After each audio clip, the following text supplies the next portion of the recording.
have all just received. It is under something of an attack. People have complained that it serves as a status symbol, a visual reminder of the inequality between clinician and patient, or if in institutions that label your importance among your colleagues by the length of the coat, an outmoded symbol of hierarchy. There has been recurring concern that it, along with the stethoscope, ties, and badges, fake fingernails, and hand jewelry, is a fomite. My favorite are the sartorial comments. It makes me look fat. Isn't there a rule about wearing white after Labor Day? Or, I don't want a girly one with a belt in the back.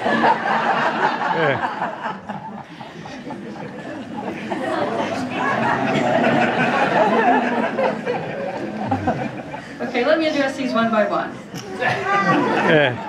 Quickly. The coat is not a status symbol, but a symbol of your status, your profession, with the inference of skills that you have learned and the trust with which you deploy those skills. Think of airline pilots, police officers, the cafeteria lunch lady, Buddhist nuns. The coat is a visual reminder of inequality between clinician and patient. This is true. We are in no way equal to the patients. As you have learned in behavior medicine, the patient is always right. The blank slate of our code says to the patient, tell me, trust me, I have no agenda, nothing that I am forcing on you. Length of coat equals how you tell the interns from the attending. In some institutions this is true, but Stanford is not one of them.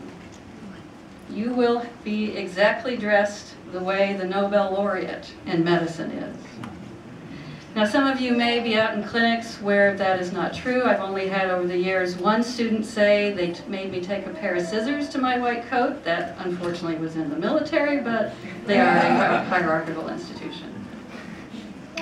So it brings us to the fomite, an item that collects and transfers bacteria from patient to patient. This is true, but so are doorknobs to public buildings, tray tables on the Boeing 737 I was on yesterday, and even the chair you are sitting in. Who gets sick from these? People who are already sick.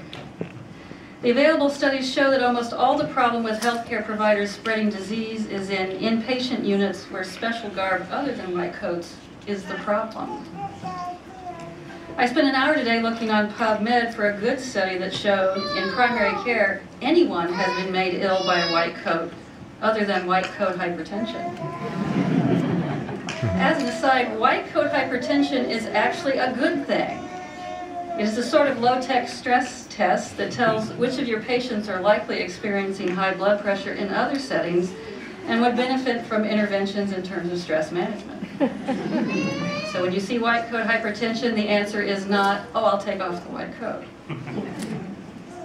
As for the fashionistas among you, and by the heel height I say that it's pretty extreme.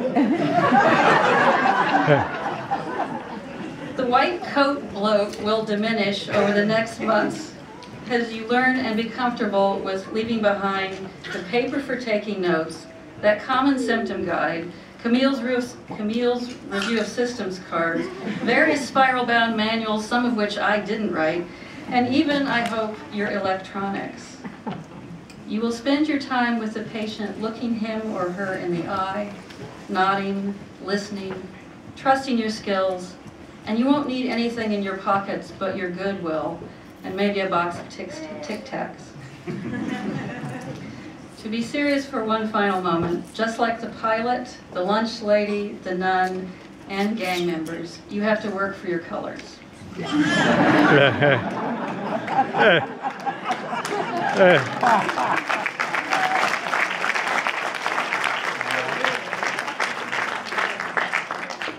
You get the coat today, but it will be months before it starts to fit. As I'm fond of saying, it owns you before you own it. Now go out and earn it. Thank you.